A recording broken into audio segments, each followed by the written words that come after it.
Secretary Noem has not appeared before this committee since last year, before her agents killed Renee Good and Alex Preddy. Before Greg Bavino, it is a policy choice that reflects a pattern of governance that treats some missions and some communities as expendable. I know that's... Apparently, Secretary Noem, when will you stop hiding behind your subordinates, ma'am, and come explain yourself to this committee?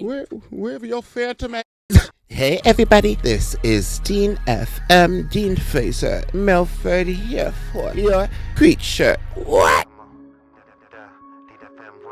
And today I wanted to do another reaction video. This one is going to be to Lauren Underwood, who's another fabulous black Democratic sister out here doing the advocacy work in America, the home of the gumption. Sisters be doing what it do, lifting them up, lifting their voices up as they continue to lift the country and everything else up. And they speak well for themselves, but I'm just here to amplify with what I can do. I don't know. Who else loves black women and was raised by black women? Lauren Underwood is a Democratic congresswoman from Illinois' 14th District and one of the youngest black women ever elected to Congress. Before politics, she worked as a registered nurse and public health advisor, including serving in the Obama administration, which shaped her focus on healthcare and equity. In Congress, she's done concrete work for marginalized communities, helped lead the Black Maternal Health Omnibus Act, a major set of bills aimed at lowering the high death rates of black mothers by funding better care, expanding the healthcare workforce, and improving access in underserved areas. She also introduced the Protecting Moms Who Served Act to address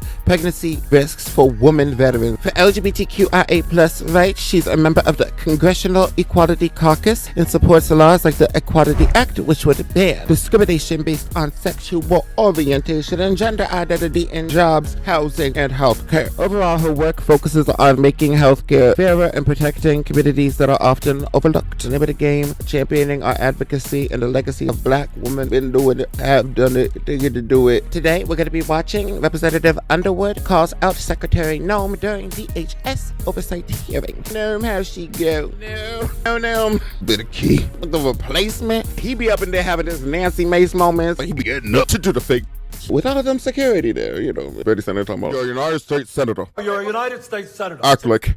Let's be clear about why we are here. Republicans have allowed ICE and Border Patrol to operate out of control, abuse their authority, trample civil rights, break the law, violate the Constitution, and kill U.S. citizens, all while lying to the public about actions we can plainly see with our own eyes. So if my Republican colleagues were serious about keeping the American people safe, we'd be discussing how to protect citizens from their own government. Today, we should be hearing from Secretary Noem and the leaders of the agencies that are terrorizing and killing Americans. Instead, we're having the sham hearing with Republicans trying to shift blame, even though our Democratic leadership has already offered a funding proposal with safeguards to protect Americans from misconduct by federal agents. It seems the White House would rather shut down agencies like FEMA during historic winter storms than accept the bare minimum of accountability and transparency for ICE and Border Patrol. So here we are.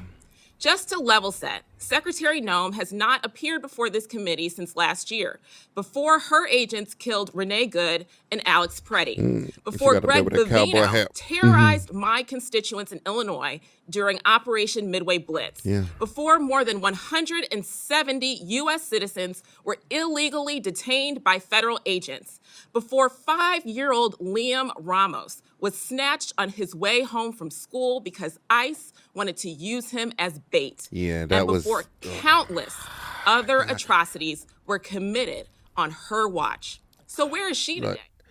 I'm so sorry, the immigrant community. Many of you did not vote for Trump and you did not want this. It's just horrific. Somebody unaccounted for right now, and I just can't imagine. It's a disgusting environment that we live in. My heart is with you. As a black person, I can tell you we resonate. It does feel helpless. It feels even more helpless. Doing this, basically abusing a systemic issue that's been around forever in regards to racism, piling onto basically. Where is she today? Since day one, Secretary Noem has violated our Constitution and the oath that she took to defend it. I know that's right. DHS's leader behaves as though congressional oversight is optional, and her negligence is enabled by my Republican colleagues.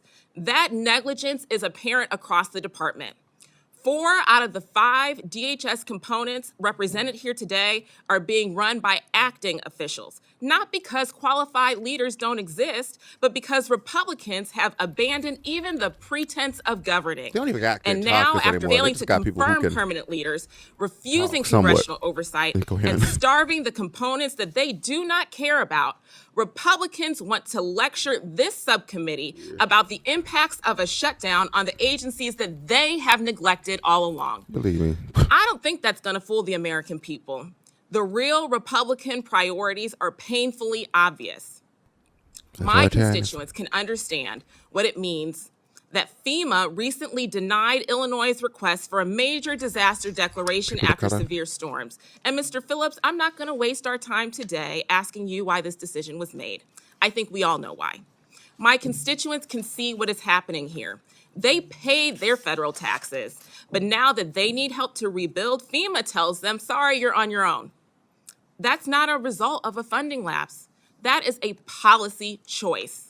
It is a policy choice that reflects a pattern of governance that treats some missions and some communities as expendable. I know that's... Apparently, the Trump administration has enough money for immigration agents to rappel down from helicopters to raid an apartment building on Chicago's South Side, resulting in 0 criminal charges, but not to address flooding when heavy rain overwhelmed the sewer system a few miles away.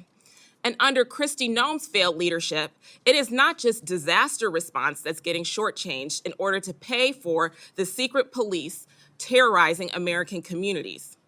Cybersecurity, transportation security, maritime safety, our nation's most valuable resources and secrets, all being sold out by the Trump administration. Sold out good and well. Meanwhile, agencies like Border Patrol and ICE, whose actions are opposed by 63% of American voters, got a blank check in the big ugly bill last summer. And now my Republican colleagues want to give them another one with no strings attached. So please, spare us the fiction of Republican concern about paying federal employees or sustaining critical resources. This is not about resources. This is about choices. And it is also a choice to hold this sham hearing today instead of bringing Secretary Noem to answer for the unlawful abuses of power the American people have experienced under her leadership. This tells me everything that I need to know. So I have no questions for these witnesses, just one question for Secretary Noem. When will you stop hiding behind your subordinates, ma'am, and come explain yourself to this committee? Wherever your phantom at. And that, my dear, was reacting to introducing yet another fabulous Black Democratic female representative in Congress and in politics. That's do what it do what it work, do what it thing to make things happen. Okay, in this crazy time when people are just being paid to talk, paid to be corporate. And it says politics in our country has kind of been brought into it over time, and it's kind of hard with that. We got to work on that too. Talk to you later. Bye-bye.